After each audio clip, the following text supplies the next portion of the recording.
UP में योगी ने पहले मुख्तार अंसारी और अतीक अहमद की माफियागिरी को मिट्टी में मिलाया और अब माफियागिरी की जो अगली पीढ़ी है उस पर भी कानून का हंटर चल रहा है।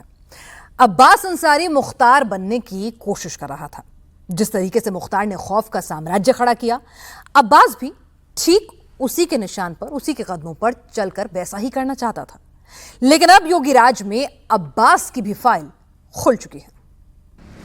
न्यायालय द्वारा 2 साल की कारावास से दंडित किया गया और 11,000 रुपए का अर्थदंड लगाया गया है। उसमें 2 साल की सजा आई है। 2 साल की सजा के बाद हम लोग उस आदेश से निश्चित रूप से संतुष्ट हैं।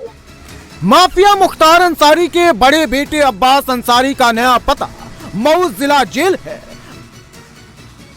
अब्बास अंसारी अभी तो जेल पहुंचे हैं, अब उनकी विधायकी भी जाने वाली है। क्योंकि धारा 153A और 171F का भी आरोप था, तो इन दोनों धाराओं में अगर दोषसिद्धि होती है तो 2 साल का प्रतिबंध मायने नहीं रखता है, विधायकी जा सकती है। अब्बास से जल्द ही माननीय वाला तमगा छिनेगा और नया कैदी नंबर मिलेगा। अब्बास के लिए जेल कोई नई बात नहीं है। जेल में उनका आना जाना लगा रहता है। पहले आपराधिक मामलों की वजह से जेल जाते थे, इस बार भड़काऊ भाषण देने के लिए जेल पहुंचे हैं। खादी पहनकर अब्बास वोट मांगने जनता के दरबार में तो आए, लेकिन अपनी दबंगई नहीं छोड़ पाए। मंच से माइक पकड़कर अधिकारियों का हिसाब किताब बराबर करने लगे। समाजवादी पार्टी के राष्ट्रीय अध्यक्ष आदरणीय अखिलेश यादव जी से कहकर आया हूं कि 6 महीने तक किसी की ट्रांसफर पोस्टिंग नहीं होगी भैया। तो यहां है, वो यहां ही रहेगा। पहले हिसाब किताब होगा, उसके बाद उनके जाने के सर्टिफिकेट पर मुहर लगाया जाएगा। अब्बास अधिकारियों का हिसाब करने चले थे, लेकिन अब उनका ही हिसाब हो चुका है। मऊ के special MP MLA court Abbas Ansari को 2 साल की सजा सुनाई है। अब्बास को धारा 189 के तहत 2 साल की सजा, धारा 153A के तहत 2 साल की सजा, धारा 171F के तहत 6 महीने की सजा और धारा 506 के तहत 1 साल की सजा हुई है। हालांकि सारी सजा एक साथ चलेगी तो कम से कम 2 साल तो अब्बास को जेल में रहना तय है। 2 साल की उनको सजा हुई है इस मुकदमे में, जबकि मुकदमा तो जो कायम हुआ था उसमें मात्र 6 महीने की सजा थी। बाद में पुलिस द्वारा उसकी विवेचना करके 153A और 506 IPC की बढ़ोतरी कर दी गई, 186, 189 की बढ़ोतरी कर दी गई। उसमें 2 साल की सजा आई है। 2 साल की सजा के बाद हम लोग उस आदेश से निश्चित रूप से संतुष्ट हैं, लेकिन कोर्ट का आदेश है इसलिए उस पर कोई कमेंट नहीं है। उस आदेश के खिलाफ हम अपील दाखिल करेंगे।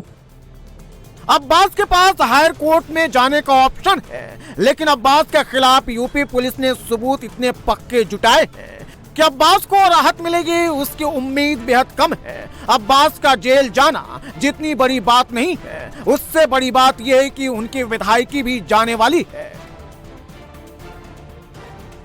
माननीय न्यायालय द्वारा 2 साल की कारावास से दंडित किया गया और 11,000 रुपए का अर्थदंड लगाया गया है।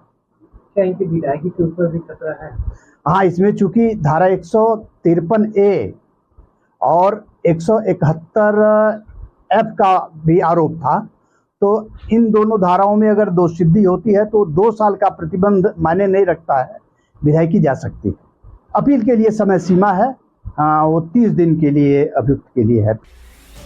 2017 से पहले पूर्वांचल का जिक्र होता था तो सबसे पहले मुख्तार अंसारी और अतीक अहमद का नाम सामने आता था। सत्ता के गलियारों में रसूख इतना था कि माफिया और उसके परिवार पर हाथ डालने की हिम्मत यूपी के किसी अधिकारी में नहीं थी। शैलेंद्र सिंह नाम के पुलिस अधिकारी ने मुख्तार अंसारी को कटघरे में लाने की कोशिश की तो उन्हें अपने पोस्ट से ही इस्तीफा देना पड़ा। यूपी की सरकार अफसरशाही मुख्तार के इशारे पर चलती थी, लेकिन जब योगी सत्ता में आए तो कहा माफिया मिट्टी में मिलेंगे। 8 साल बाद माफिया ही मिट्टी में नहीं मिले, उनका पूरा वंश, उनका पूरा गैंग मिट्टी में मिल चुका है। पूरा माफिया सिंडिकेट तबाह हो गया है। मुख्तार अंसारी के बाबा कांग्रेस के बड़े नेता थे। मुख्तार के नाना सेना में ब्रिगेडियर थे। सुबहान अंसारी के 3 बेटे थे। पहला सिबकतुल्ला अंसारी, अफजाल अंसारी और मुख्तार अंसारी। सिबकतुल्ला अंसारी का बड़ा बेटा सुबह सपा का विधायक है। अफजाल की 3 बेटियां हैं, जबकि मुख्तार के 2 बेटे अब्बास अंसारी और उमर अंसारी हैं। मुख्तार जब अपराध की दुनिया में आया, सियासतदानों के बीच उसकी पहचान बनी, तो उसका परिवार सियासत में उतर गया। सबसे पहले अफजाल अंसारी 1985 में विधायक बना। 1996 में मुख्तार अंसारी विधायक का चुनाव जीता। सबसे बड़े भाई सिबकतुल्ला अंसारी भी 2 बार विधायक रहे। फिलहाल परिवार के 3 सदस्य एक्टिव पॉलिटिक्स में हैं। अफजाल अंसारी गाजीपुर से सपा सांसद है। सिबकतुल्ला अंसारी का बेटा सुबह सपा का विधायक है और मुख्तार का बेटा अब्बास सुभाषपा के टिकट पर विधानसभा पहुंचा है। यूपी में मुख्तार अंसारी का जलवा ऐसा था कि दावा किया जाता है कि जेल में बंद मुख्तार अंसारी के साथ बैडमिंटन खेलने बड़े बड़े अधिकारी पहुंचते थे। मुख्तार को मछली पसंद थी, इसलिए जेल में तालाब खुदवा दिया गया, जिससे मुख्तार को ताजी मछलियां मिल सके। वाराणसी से लेकर गोरखपुर तक टिकट बंटवारे में मुख्तार अंसारी की पसंद ही चलती थी। जिसे मुख्तार नहीं चाहता था, उसे टिकट नहीं मिलता था। लेकिन 2017 से समय बदल गया। योगी सरकार में सत्ता में आने के बाद से अंसारी परिवार की एक पीढ़ी की सियासत खत्म हो चुकी है। मुख्तार अंसारी की मौत हो चुकी है। अफजाल के संसद सदस्यता चली गई थी, लेकिन कोर्ट ने सजा पर रोक लगा दी। तीसरे भाई सिबकतुल्ला अंसारी एक्टिव पॉलिटिक्स से फिलहाल बाहर है। अब योगी की पुलिस अंसारी परिवार की अगली पीढ़ी के खिलाफ एक्शन ले रही है। मुख्तार के दोनों बेटों के खिलाफ कई आपराधिक मुकदमे दर्ज हैं। बीते 7 मार्च को ही 2 साल 8 महीने बाद गैंगस्टर एक्ट में अब्बास की जमानत मिली थी। अब वो एक बार फिर से जेल में है। कि सुशासन की पहली शर्त है रूल ऑफ लॉ, कानून का शासन। तो कानून का शासन इसमें बार और बेंच के साथ साथ वादकारी का महत्व भी उतना ही है।